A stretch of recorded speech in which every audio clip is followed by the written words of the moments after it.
কষ্টের পরেই আছে সুখ, কষ্টের পরেই আছে সুখ। আমাদের জীবনে সুখ বেশি, কষ্ট কম। কয়দিন না খেয়েছিলাম, কয়দিন বিপদে পড়ছি, কয়দিন ডাকাইতে ধরছে, এক মাসের মধ্যে অসুস্থ থাকি কয়দিন আর সুস্থ থাকি কয়দিন, এটা হিসাব করে না। অসুস্থ যে ছিল খালি এটা খেয়াল রাখে, আছে না নাই? তার মানে ইন্না মাআল উসরি ইউসরা, দুঃখের পরে আছে সুখ, মোটিভেশন, প্রাণটা আবার উদ্বেলিত হয়ে ওঠে। তাই তো আসলে তো দুঃখের পরে সুখ। এজন্য কষ্ট যখন পাবেন, অসুস্থ যখন হবেন, ওইখানেও আনন্দ করবেন, কারণ সামনে আরাম আসতেছে। সুবহানাল্লাহ পড়ে। মুমিনের হারাবার কিছু নাই, দুঃখ পাওয়ার কিছু নাই। মুমিন অসুস্থ হলে অসুস্থতার মাধ্যমে তার রোগের মাধ্যমে তার গুনাহ ঝরে যায়, সে আল্লাহর কাছে প্রিয় হয়ে ওঠে। তা আমাদেরকে কেউ হারাইতে পারে? কথা বলেন, আমাদের কেউ ভয় দেখাইতে পারে? মোটিভেশনাল সূরা, সূরাতুল ইনশিরাহ আর সূরাতুদ দুহা, এখানে অনেক হিউজ মোটিভেশন আছে। যারা হতাশ, যাদের জীবন ভাল লাগে না, মরে যেতে মনে চায়, হ্যাঁ, বুঝতে চায় না, হতাশ হয়ে যায়, আর বয়স কম তো ইচড়ে পাকা, অল্পতে কাবু হয়ে যায়, এই সূরাগুলো পড়ে না। এখানে আশার বাণী আছে। আজকে আমি জানি কথা শোনাবো আপনাদেরকে, শুরুতে আগে সংক্ষেপে বলে দিই। এই সূরার মূল কথা হচ্ছে, মানে সেন্ট্রাল থিম বা সাবজেক্ট ম্যাটার, সূরাতুদ দুহার কেন্দ্রীয় আলোচ্য বিষয় হচ্ছে নিরাশ হবেন না, হতাশ হবেন না, হাল ছাড়বেন না, ভরসা রাখবেন কার উপর? মুমিনরা নিরাশ হয়, হতাশ হয়, হাল ছাড়ে নাকি ভরসা রাখে? কার উপর ভরসা? কার উপর ভরসা থাকবে? একজনের উপর। চিল্লায় বলেন, তিনি কে? Never be sad, never lose hope. Every time you feel like you cannot go on, you feel so lost that you are so alone. Don't despair and never lose hope, 'cause Allah is always by your side. Insha'Allah, Insha'Allah, Insha'Allah, you'll find your way. Insha'Allah, Insha'Allah, Insha'Allah, you'll find your way. Every time you feel like you cannot go on, you feel so lost that you are so alone. Don't despair and never lose hope, 'cause Allah is always by your side. Insha'Allah, পড়েন, Insha'Allah, Insha'Allah, you'll find a way. Insha'Allah, Insha'Allah, Insha'Allah, you'll find a way. ঠিক কি না? কি সুন্দর nasheed. Never lose hope, you will find your way. তুমি তোমার পথ খুঁজে পাবে। আমাদেরকে পথ দেখায় কে? আল্লাহ। Enthusiastic and energetic হবেন, আপনি এনার্জি ফিরে পাবেন। আলহামদুলিল্লাহ পড়েন। এরপরে বিশ্বনবীর আরো খুশি করার জন্য আল্লাহ বললেন, ওয়ালা সাউফা ইউতিকা রাব্বুকা ফাতারদা। ও নবী, অচিরে এমন এমন জিনিস আমি আপনারে দান করব, এগুলো পেয়ে আপনি খুশি হয়ে যাবে। কে বলে? কারে বলে? শুনতেছেন? বুঝতেছেন? কষ্ট হচ্ছে না তো? ওয়ালা সাউফা ইউতিকা রাব্বুকা ফাতারদা। অচিরেই এমন এমন জিনিস আমি আল্লাহ আপনারে দান করবো। ওরা আপনারে গালি দেয়, ওদের কথা আপনার মন খারাপ, আপনি হতাশ, ভয় পাবেন না নবী, হতাশ হবেন না, নিরাশ হবেন না, আমার উপর ভরসা রাখেন না। এমন এমন জিনিস আমি আপনারে দেব, ফাতারদা, ওগুলো পেয়ে আপনি খুশি হয়ে যাবেন। সুবহানাল্লাহ পড়ে। আল্লাহর কাজই হলো বিশ্বনবীরে খুশি রাখা। Verily I'm gonna give you something that will make you happy. এমন জিনিস আপনারে দেব নবী, আপনি খুশি হয়ে যাবেন। আল্লাহর কাজই হচ্ছে বিশ্বনবীর খুশি রাখা। যেখানে বিশ্বনবীর মন খারাপ, ওইখানে বিশ্বনবীর আল্লাহ আছে না নাই? বিশ্বনবীর উপাধি দিয়েছেন আল্লাহ হাবিবুল্লাহ। কি দিয়েছে? আর সাইয়েদনা ইব্রাহিমের উপাধি খলিলুল্লাহ। দুইজনই আল্লাহর প্রিয়, দুইজনই উলুল আজমি মিনার রসুল। কিন্তু খলিল মানেও বন্ধু, হাবিব মানেও বন্ধু। খালিল মানে এমন বন্ধু যেই বন্ধু আল্লাহরে খুশি করার জন্য কাজ করে, আর হাবিব মানে এমন বন্ধু যেই বন্ধুরে খুশি রাখার জন্য আল্লাহ নিজেই কাজ করে। কি শান, কি মান এই নবীর, আর ওই নবীরে গালি দেয়। এগুলো জাহান্নামের নরকীট আর পিতৃ পরিচয়হীন জারদ সন্তান। As a father, as a teacher, as a commander, as a lawgiver, as a lawmaker, as a reformer of the society, Muhammad is the Superman of the world. উনি সুপারম্যান, উনি অসাধারণ ব্যক্তিত্ব, আনপ্যারালাল পার্সোনালিটি। ওনার জীবনী নিয়ে পড়া শুরু করলে এটা শেষ হয় না। বিয়ন্ডলেস, বাউন্ডলেস, বটমলেস, এটা তলাবিহীন সাগর। বিশ্বনবীর জীবনী একটা সাগর, কিন্তু সাগরের কি নাই? সুবহানাল্লাহ কইবেন না? এই বিশ্বনবীর খুশি রাখা কার কাজ?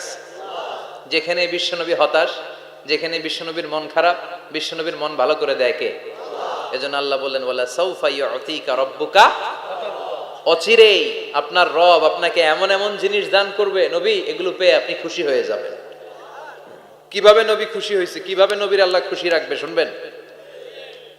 শুনবেন দেখেন, খেয়াল করে বুঝতে হবে কিভাবে আল্লাহ তাআলা বিশ্বনবীকে খুশি করেন। দেখেন, বিশ্বনবীর প্রথম কোথায় খুশি করলেন? বিশ্বনবী মক্কার জমিনে দাওয়াতি কাজ যখন শুরু করলেন, তিনি দেখলেন বিশ্বনবী খুব ভালো অ্যানালাইসিস করতে পারতেন। তিনি মক্কার সোসাইটিটাকে, সমাজটাকে বিশ্লেষণ করে অ্যানালাইজ করে উনি দেখলেন যে এই মক্কায় দাওয়াতি কাজের একটা শক্ত অবস্থান নিতে হলে দুইজন লোকের একজন আমার চাই। সুবহানাল্লাহ পড়েন। কি বিশ্লেষণ শক্তি, কি চিন্তা শক্তি! উনি ঘেটে ফেললেন, উনি বুঝে ফেললেন সবাইকে দেখে যে দুইজনের একজন আমার সাথে না থাকলে আমার দাওয়াতি কাজ চালানো কষ্ট হয়ে যাবে। এজন্য গভীর রাতে তাহাজ্জুদের নামাজ শেষে আল্লাহর কাছে কেঁদে কেঁদে বিশ্বনবী দোয়া করে, আল্লাহুম্মা আইজ্জাল ইসলাম বি আহাব্বির রাজুলাইনি ইলাইক।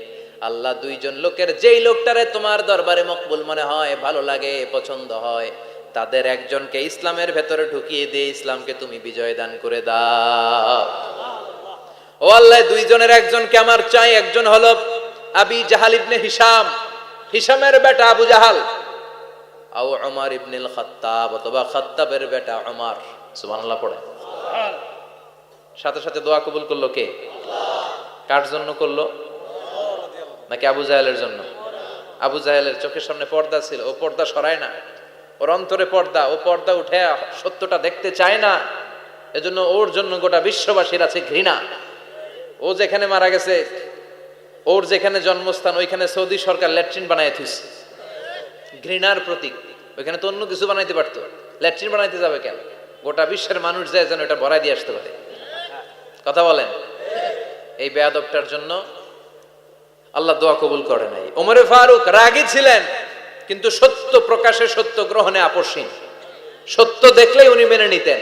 এটা জাহেলি যুগে ওনার মধ্যে এই গুণ ছিল। আল্লাহু আকবার। বিশ্বনবী কেঁদে কেঁদে দোয়া করে, আল্লাহ, মক্কার জমিনে এই দুইজনের একজন যদি কালেমা না পড়ে, মক্কার জমিনে দাওয়াতি কাজ চালিয়ে যাওয়া কঠিন হয়ে যাবে। হয় হিশামের বেটা আবু জাহেল কিংবা খাত্তাবের বেটা ওমরকে তুমি ইসলামে ঢুকাও। আল্লাহ ওমরের জন্য দোয়া কবুল করলেন। বিশ্বনবী তখনও বুঝতে পারেন এই দোয়াটা কার জন্য কবুল। হঠাৎ ওমরে ফারুক বিশাল একটা নাঙ্গা তলোয়ার নিয়ে বিশ্বনবীকে হত্যা করার জন্য ছুটে এলো।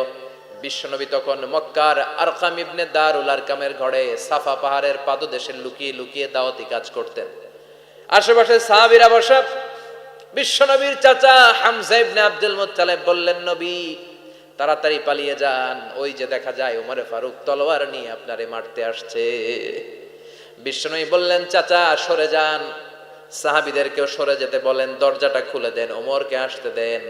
আমার তো মনে হচ্ছে ওই যে তাহাজ্জুদের নামাজ পড়ে আল্লাহর কাছে কেঁদে কেঁদে আমি দোয়া করেছি, আমার দোয়াটা আজকে কবুল হতে চলেছে। আমার তো মন বলছে আল্লাহ দোয়াটা কবুল করবে। দরজা খুলে দেন। ওমর ফারুক চলে আসলেন, এসে তলোয়ার রেখে দিয়ে আঙ্গুল উঁচু করে বললেন, আশহাদু আল্লা ইলাহা ইল্লাল্লাহ, আশহাদু আন্নাকা মুহাম্মদ রাসূলুল্লাহ। ঝিনুকের ভেতর লুকিয়ে থাকে যেমন মতি, ঝিনুকের ভেতর লুকিয়ে থাকে যেমন মতি, কলমা শাহাদাতে আছে আল্লাহর জ্যোতি কালমা শাহাদাতে আছে, আল্লাহর জ্যোতি। সুবহানাল্লাহ পড়েন। কি আল্লাহর জ্যোতি এসে ওমরে ফারুকের হৃদয়টাকে নুরানি করে দিল। তিনি তলোয়ার রেখে ঘোষণা দিলেন, আশহাদু আল্লা ইলাহা ইল্লাল্লাহ ওয়া আশহাদু আন্নাকা মুহাম্মাদ আবদুল্লাহি ওয়া রাসূলুহু। বিশ্বনবী খুশি হয়ে গেলেন। ফাতারদা ওয়ালা সাওফা ইউতিকা রাব্বুকা ফাতারদা। ও নবী, অচিরে এমন এমন জিনিস একটার পর একটা আমি আপনারে দান করব, এগুলো পেয়ে আপনি খুশি হয়ে যাবেন গো নবী। আপনার অন্তরে দুঃখ, কষ্ট, হতাশা, আপসেট হওয়ার মানসিকতা, ফ্রাস্ট্রেশন কিছু আল্লাহ রাখবো না। ওয়ালা সাওফা ইউতিকা রাব্বুকা ফাতারদা। অচিরে এমন এমন জিনিস আমি আল্লাহ আপনারে দেব, আপনি খুশি হয়ে যাবেন। ওমরে ফারুকের ইসলাম ধর্ম গ্রহণ করানোর মাধ্যমে বিশ্বনবীর মনটারে খুশি করে দিল কে? আল্লাহ। ফাতারদা, বিশ্বনবী খুশি হয়ে গেলেন। পাইছেন আল্লাহ কিভাবে বিশ্বনবীরে খুশি করে? সুবহানাল্লাহ পড়বেন না? এরপরে বিশ্বনবী মক্কা থেকে তায়েফে দাওয়াত দিতে গেলেন। কোথায়? তায়েফে। হজ উমরা যারা করেছেন 70 থেকে 75 80 কিলো দূরে পাহাড়ি পথ বেয়ে বেয়ে উঠতে হয়। 6-7 হাজার ফিট উপরে পাহাড়ের উপরে তায়েফ, তায়েফের শহর, তায়েফ সিটি। ঠান্ডা। ওইখানে গেলে মনেই হবে না এটা সৌদি আরব। ওইখানে জ্যাকেট লাগে। কি লাগে? জ্যাকেট। বিশ্বনবী কষ্ট করে 80 কিলোমিটার পথ পাড়ি দিয়ে তায়েফের ছেলেদেরকে দাওয়াত দিতে গেলেন। কিন্তু বিশ্বনবীর দাওয়াতি এই ডাকে, এই আহ্বানে তারা সাড়া দেয় নাই। বিশ্বনবীর এই দাওয়াতকে তারা রিজেক্ট করেছে। বিশ্বনবীকে পাথর মেরেছে। বিশ্বনবীর মোবারক দেহটাকে রক্তাক্ত করেছে। আমার নবীর এই সুন্দর দেহটা বেয়ে বেয়ে ঝরঝর করে রক্ত ঝরেছে। তায়েফের মাটি সাক্ষী, তায়েফের পাথর সাক্ষী। 3টা জায়গায় বিশ্বনবী বেহুশ হয়েছে। এখনো ওখানে গেলে স্থানীয় লোকরা বলে, বংশ পরম্পরায় ওরা জেনে এসেছিল যে এই জায়গাগুলোতে বিশ্বনবীকে আঘাত করা হয়েছে। এখনো লোকজন দেখায়, এখানে পড়েছিল বিশ্বনবী, ওখানে পড়েছিল, ওখানে পড়েছিল, ওই খেজুর বাগানে বিশ্বনবী লুকিয়েছিল, আজও ওখানে খেজুর বাগানই করে রাখছে ওরা। আল্লাহু আকবার পড়েন।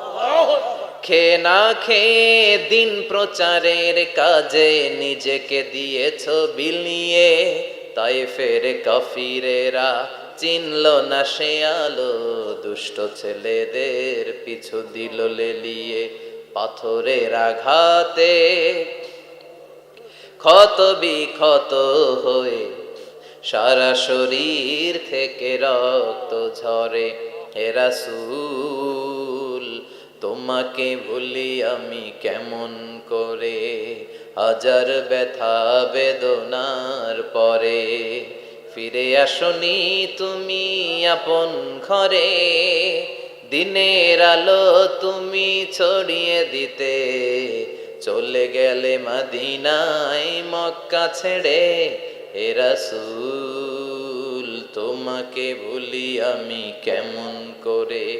হে রাসূল, তোমাকে ভুলি আমি কেমন করে। ঠিক কি না? পাথর মেরে বিশ্বনবীকে রক্তাক্ত করা হলো। বিশ্বনবী রক্তাক্ত। বিশ্বনবীর সাহাবা সাইয়েদনা যায়েদ রাদিয়াল্লাহু তাআলা আনহু কুয়া থেকে পানি এনে বিশ্বনবীর গা থেকে রক্তগুলো ঝেড়ে ফেলে দেয়। বিশ্বনবীর গায়ের মধ্যে পানি দিয়ে হাত পাগুলো ধুইয়ে দেয়। বিশ্বনবী কাঁদে। আহা, কাঁদে। রহমতের নবী কাঁদে, আরেকজনের জন্য কাঁদে, নিজের কোনো লাভ নাই। মায়ের খাইছে, ওরা যেন বাঁচে জাহান্নামের আগুন থেকে। সুবহানাল্লাহ কইবেন না? ওদেরকে বাঁচাইতে আসছিল জাহান্নামের মায়ের থেকে, জাহান্নামের শাস্তি থেকে। ওদেরকে বাঁচানোর জন্য নবী মায়ের খেয়েছে। চিল্লায় এখন ঠিক কি না? কেঁদে কেঁদে বিশ্বনবী হয়রান। যায়েদ রাদিয়াল্লাহু তাআলা আনহু বিশ্বনবীর সান্ত্বনা দেন, নবী কাঁদবেন না। হামলাতুল জিবাল, পাহাড় রক্ষী ফেরেশতারা এসে বলে, নবী আপনি শুধু অর্ডার করেন, এই যে পাহাড়ের গিরিপথ, এই 2টা গিরিপথ, এই 2টা পাহাড় এমন ভাবে 2 দিক থেকে চাপা দেব গো নবী, তায়েফের সবগুলো ছেলেরে মুহূর্তের মধ্যে ধূলিসাৎ করে দেব। বিষ্ণু বললেন, না, আমি ক্ষমা করে দিলাম, আমি ক্ষমা করে দিলাম। আমার গায়ের উপরে যারা অত্যাচার করে এর কোনোটার প্রতিশোধ আমি নেই না। আমি শুধু প্রতিশোধ নেই যারা ইসলামের বিরোধিতা করে। চিল্লায় বলেন ঠিক কিনা? বিশ্বনবীকে আঘাত করা হয়েছে, তার গায়ে শারীরিক কষ্ট, এটার শাস্তি বিশ্বনবী দিতেন না, কখনোই দিতেন না, ক্ষমা করে দিতেন। কিন্তু ইসলামকে মারাত্মকভাবে যদি ইসলামের বিরুদ্ধাচরণ কেউ যদি করতো, শুধু তাদের উপর বিশ্বনবী তলোয়ার চালাতেন। চিৎকার করে বলতে হবে ঠিক কিনা? বিশ্বনবী কাঁদলেন। কে দেখে বিশ্বনবীর কান্না, নিজের জন্য কাঁদে না, ওদের জন্য কাঁদে। আর বললেন, না ফেরেশতারা, ওদেরকে তোমরা মেরে ফেলো না, হয়তো ওরা কালিমা পড়ে নাই, ওদের ভবিষ্যৎ প্রজন্মদের মধ্য থেকে কেউ না কেউ কালিমার বাণী পড়বে। তাই হয়েছে। তায়েফে গেলে হৃদয়টা ঠান্ডা হয়ে যায়। মসজিদ তায়েফের পরিবেশ। বিশ্বনবী কেঁদে কেঁদে হায়রান। আল্লাহ রসের উপর থেকে টের পাচ্ছে বিশ্বনবীর মনটা ভালো না।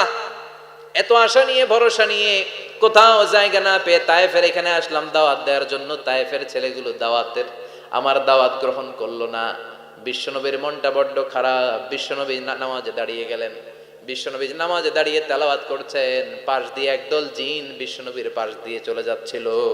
একদল জিন জাতি চলে যাচ্ছে, আর বিশ্বনবীর তেলাওয়াত শুনে তারা থমকে দাঁড়ায়। কিরে, এত সুন্দর কোরআন, এরকম তো শুনি নাই। ইনি কে? খোঁজখবর নিয়ে দেখলেন ইনি বিশ্বনবী। সুবহানাল্লাহ পড়েন। তারপরে এরা ছুটে গেল এলাকায় যে এরা ঘোষণা দেয়া শুরু করলো, ইন্না সামি'না কুরআনান আজাবা ইয়াহদি ইলার রুশদি ফাআমান্না বিহি। নিশ্চয় আমরা আজীব চমৎকার কোরআন তেলাওয়াত শুনে এসেছি। এই তেলাওয়াত সাধারণ তেলাওয়াত নয়, এই আয়াত দুনিয়ার মানুষের বানানো আয়াত নয়। এই আয়াতগুলো পাঠিয়েছে কে? এই আয়াতগুলো ইয়াহদি ইলার রুশদি, হেদায়েতের দিকে মানুষকে পথ দেখায়। তাই আমরা যারা এই তেলাওয়াত শুনেছি, আমান্না বিহি, এই তেলাওয়াত শুনে, কোরআন শুনে, বিশ্বনবীর কণ্ঠে তেলাওয়াত শুনে আমরা সবাই ঈমান এনে মুসলমান হয়ে গেলাম। বিশ্বনবী তখনও জানে না জিনেরা যে মুসলমান হয়েছে। বিশ্বনবী নামাজ পড়ে যখন বসলেন, সাইয়েদনা জিব্রাইল মারফত আল্লাহ বিশ্বনবীরে জানায়, ও নবী, হতাশ হন কেন? হতাশ হবেন না, নিরাশ হবেন না, হাল ছাড়বেন না, ভরসা রাখবেন কার উপর? ও নবী, হতাশ হন কেন? দাওয়াত দিতে এসেছিলেন তায়েফের যুবকদেরকে। তায়েফের যুবকরা দাওয়াত কবুল করে নাই তো কি হয়েছে? তার বিপরীতে অদৃশ্য জগতের একটা প্রাণী, জিন জাতি, তারা আপনার কণ্ঠের সুন্দর তেলাওয়াত শুনে কালিমা পড়ে মুসলমান হয়ে গিয়েছে গো নবী। বিশ্বনবীরে শোনায় দিলেন, ফাতারদা, বিশ্বনবী আবার খুশি হয়ে গেলেন। ওয়ালা সাউফা ইউতিকা রাব্বুকা। যেখানে বিশ্বনবীর মন খারাপ, বিশ্বনবীরে ভালো করার থেরাপি আল্লাহর জানা আছে না নাই? সুবহানাল্লাহ পড়ে।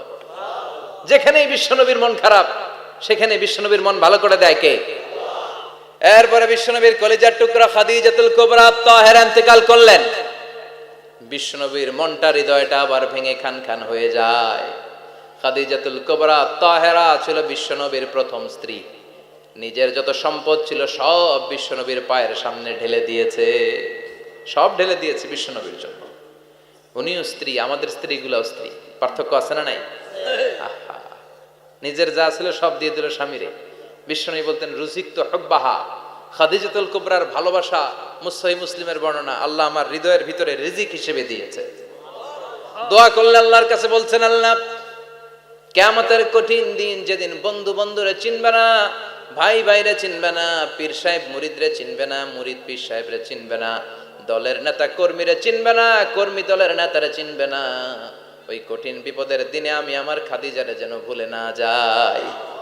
একটা মহিলাকে রব্বুল আলামিন আরশের উপর থেকে সালাম জানিয়েছেন, মহিলাটার নাম হলো খাদিজা।